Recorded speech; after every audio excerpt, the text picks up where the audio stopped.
2016 yılında çalışmalarına başlanan Türkiye'nin en büyük savaş gemisi TCG Anadolu teslimat için gün sayarken sıra uçak gemisine geldi.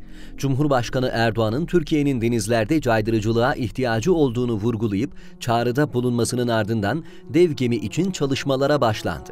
Savunmadaki Türkler programı bu hafta Türkiye'yi denizde dünyanın sayılı ülkeleri arasına sokacak gelişmenin detaylarını ele aldı.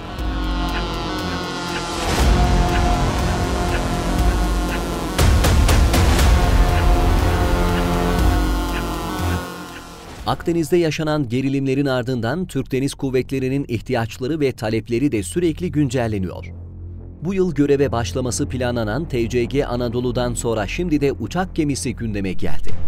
Geçtiğimiz aylarda uçak gemisinin yapımının Türkiye'de nasıl gerçekleşebileceği, dünya çapında hangi tipte gemilerin olduğu ve bu gemilerden kalkabilen platformların neler olduğu gibi çok detaylı analiz çalışması yürütüldüğü açıklanmış, startın verilmesi halinde ise Türk askeri denizcilik ekosisteminin bu çapta büyük bir ürünü üretme konusunda herhangi bir tereddütü bulunmadığına vurgu yapılmıştı. Dikkat çeken bu açıklama sonrası sürpriz bir gelişme ortaya çıktı. Türk savunma sanayinin Türk tipi uçak gemisinin üretimi için çalışmalara başladığı öne sürüldü. Geminin 50.000 tona yakın deplasmana ve 1800 personel kapasitesine sahip olacağı belirtiliyor. Elde edilen bilgilere göre Türk tipi uçak gemisi F-35B gibi kısa kalkış, dikey iniş hem de katapultla kalkış yapabilecek uçar platformlara da uygun altyapıya sahip olacak. Türk tipi uçak gemisi için gerekli görev gücü ve personel planlamasının ise Türk Deniz Kuvvetleri Komutanlığı tarafından yakın gelecekte gerçekleştirileceği tahmin ediliyor. Denizlerde muazzam bir üstünlük sağlayan uçak gemilerinden dünyada 7 ülkede bulunuyor.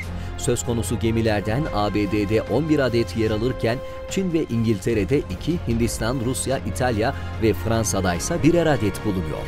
Savunma uzmanları ise Türkiye'nin kendi uçak gemisini yapma kararı alması durumunda sürecin yaklaşık 7 yıllık bir dönemi kapsayabileceğinin altını çiziyor.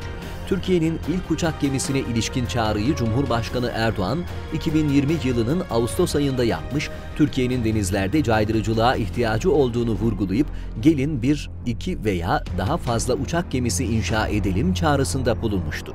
Cumhurbaşkanı Erdoğan bu çağrısının üzerinden 6 ay sonrası ise TCG İstanbul Fırkateyninin denize indiriliş töreninde yaptığı konuşmada Anadolu'dan sonra gelecek yerli ve milli uçak gemisi için görüşmelere başlandığının müjdesini vermişti.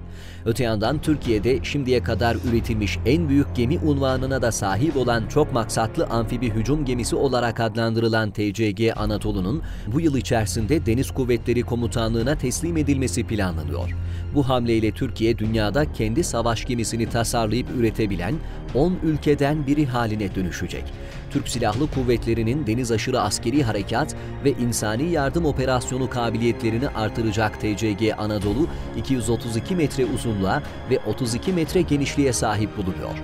58 metre yükseklikteki geminin ağırlığı ise 30.000 ton olarak ifade ediliyor. Dev gemide 11 adette farklı büyüklüklerde güverte yer alıyor. Gemi 165 metrekarelik havuza, 6 iniş alanı ve uçuş rampasına da sahip. Bir taburla gerekli muharebe ve destek araçlarını ana üs desteği olmadan kriz bölgelerine taşıyabilecek dev gemi tüm denizlerde de kullanılabilecek.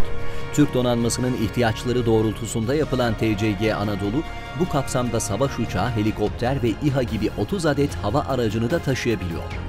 Öte yandan taktik sınıfı insansız hava araçlarının gemiden dikey iniş kalkış olmadan kalkması da mümkün olabilecek.